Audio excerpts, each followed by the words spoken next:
Do I really want to do this? Talk about the most embarrassing moment of my life?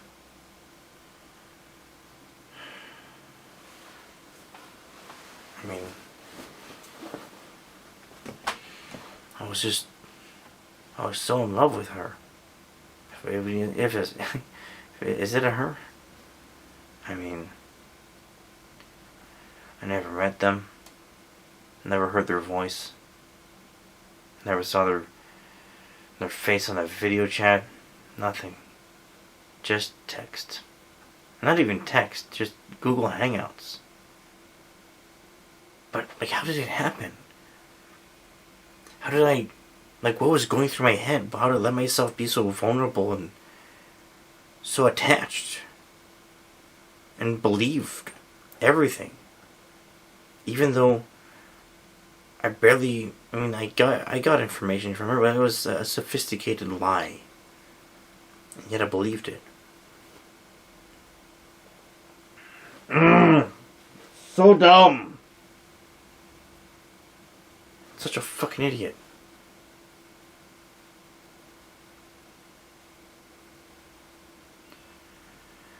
How can I let myself just eat up someone's lies, even though I've never met them? What was going through my head? What was I going through in life to be that vulnerable, that trusting? I was texting her constantly at work and at home. I was losing sleep, texting her at nighttime and in the morning.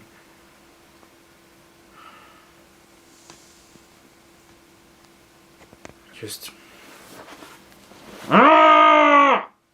Fuck!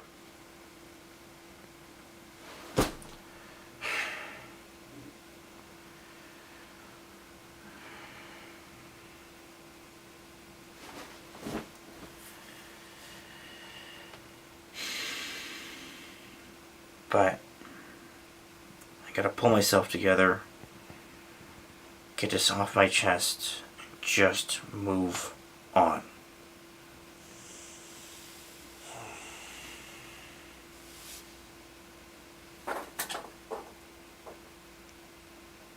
Gotta pull myself together.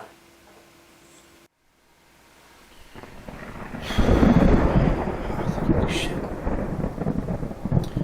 Oh well. Okay. So, a few months ago, I was subjected, I guess, into a romance scam. A woman supposedly called Sonia Daniels somehow convinced me that she was real. Even though I never met her, never heard her voice, never even saw her face on the video call. And somehow, this person got me. Kept me on the hook for 3 months. I mean, this is not my first take for this video, and I'm royally pissed at this person. And I'm doing my best to remain calm so that I can tell you the story without losing focus, but there's no guarantee. But I'll do my best here. So, there is an article out there where I do list the details of this situation, so I won't repeat it too much, and I'll leave a link in the description below. But I will tell you the emotional side of this situation, okay? But just a brief recap here. I talked to this person on an online dating site for a few days, and then through Google Hangouts, and then that's the only form of communication we had. Just text. She kept saying that her phone had issues, that it doesn't allow her to do phone calls or video chat. She was able to send me these very pixely pictures But that's it. Everything else looked very doctored and not doctored, just taken on a better phone. I didn't even know if it was from her phone or wherever this person took images from. Anyway, the language was sophisticated enough that I was pretty convinced that they were real. Kept saying that they love me and that they need me to give them my heart, and I did.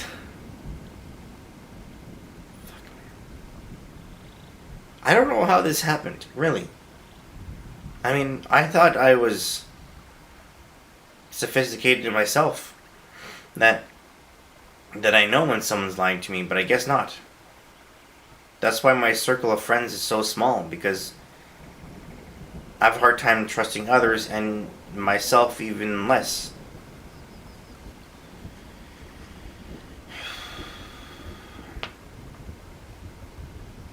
See, this is what I'm saying.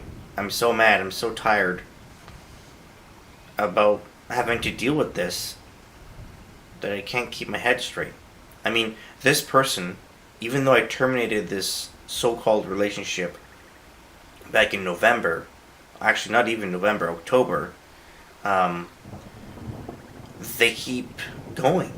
They're still creating fake Facebook profiles and emails and phone numbers and still reaching out to me and making it seem like they're still a real person. I mean, if you're watching this, Sonia, you lost, okay? You're done, okay?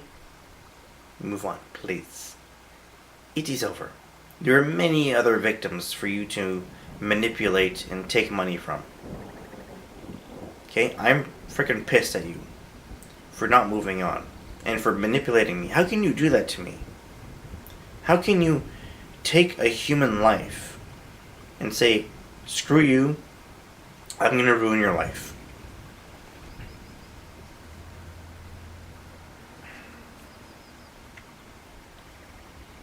I've been trying to film this all morning, and every time I film it, like every take is just, it's so shitty because it's not focused. It's not the reality of the situation that I was in, and the reason why is because first off, it was such a blur what happened, but two, I'm really aggravated because not only did this person seriously take a toll on my sanity, but they ruined my confidence in the world of dating. Like now my taste in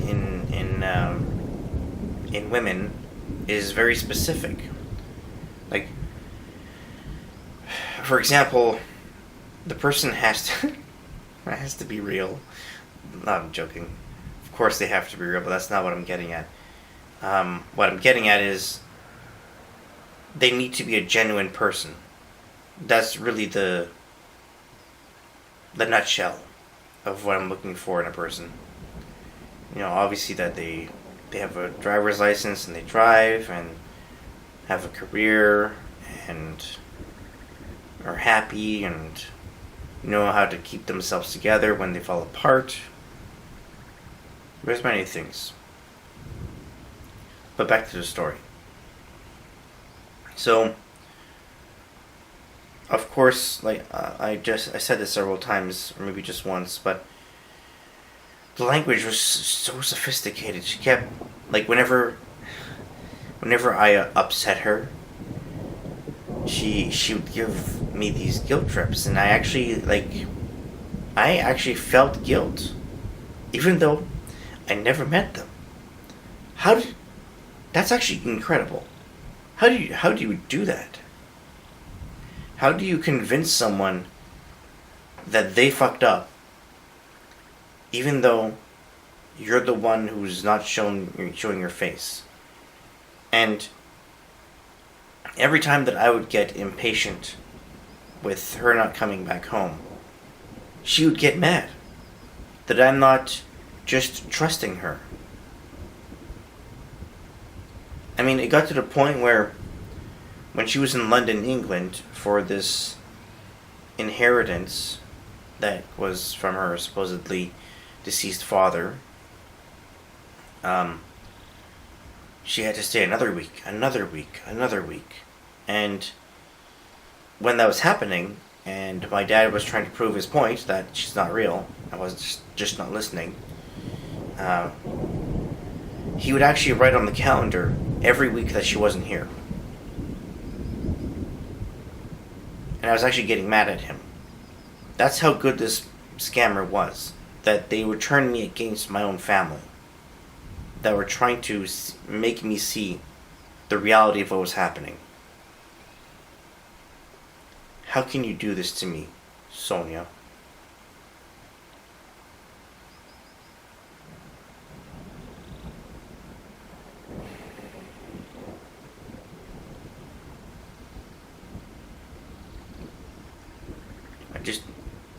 I feel so used. I feel like someone took advantage of my vulnerability and just destroyed me.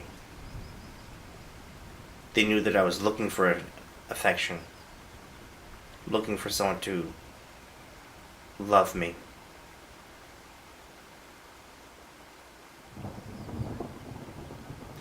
YouTube, I know you don't like when people use swearing because it's inappropriate, but you have to understand that this person really screwed me. So, don't flag this, but I have to say this. Sonia, go fuck yourself. How dare you do this to me? Do you have any idea how hard I've had to work to piece myself back together after you did this to me? How long it took me for me to even discuss this publicly? How dare you do this to someone? Get a life. Get a life.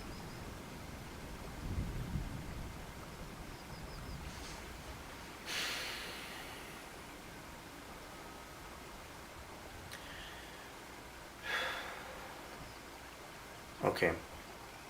I'm sorry, guys, but I'm too angry to say anything else.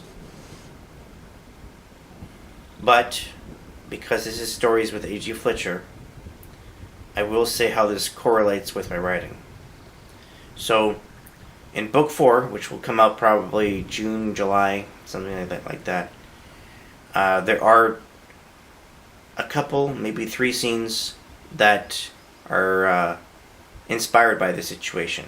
The first one being Jacques' half-sister Coralie talks to, I think, Boone or Jacques, one of the two, about an ex-lover that used to do the same thing to her. Only communicate with a picture and I think a phone number. And one day, she sees this woman in a grocery store, but didn't really look the same. Looked rather creepy, and started following her. So Coralie is walking down the street, pretending like she didn't see the person to kind of shake them off, but that person kept following her. So Jacques, thankfully, was at a fruit stand, and she goes to him and says, "Can you help me get rid of this person that's behind me?" So he sees the person, recognizes this person as someone from a former case that he worked on as a detective.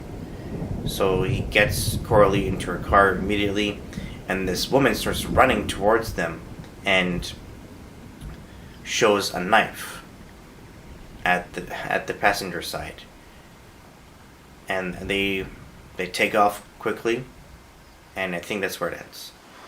The next one is when Boone is telling a story, a bedtime story, to his son Gene, who was 4 or 5 at the time. And it's about the painting that he made for his son with a cabin, a duck, and a dog. I won't tell you the story so that you can read the book and see the story for yourself. I might even make changes by the time I'm done revising it. But that's where I got the inspiration from. The other thing I want to say about this whole situation that I was in, if you or someone you know is a victim of this type of scam, help them see the reality of the situation before it's too late. Because this can really break you. It broke me for a while, but I was able to piece myself back together. But it took so much work and so much support. So thank you to those who supported me through this. I can't believe this. I lost so much sleep, texting at 10, 11 p.m., then 4 a.m., losing sense of who I am. Relationships aren't supposed to do that. A real relationship, it takes work and a lot of time together physically, and trusting each other also when you're apart. And not just sharing things in common, but appreciating the differences between each other. That's what makes us unique. So please, when you do online dating or you meet someone, take your time. Really get to know them. And allow yourself to be vulnerable. But only when the time is right. Don't give away all your secrets at once.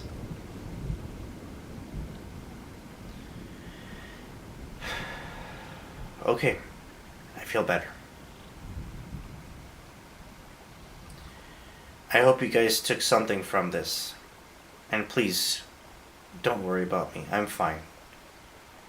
I was just in the heat of the moment when I was making this video. So, I'm good. I hope you're good.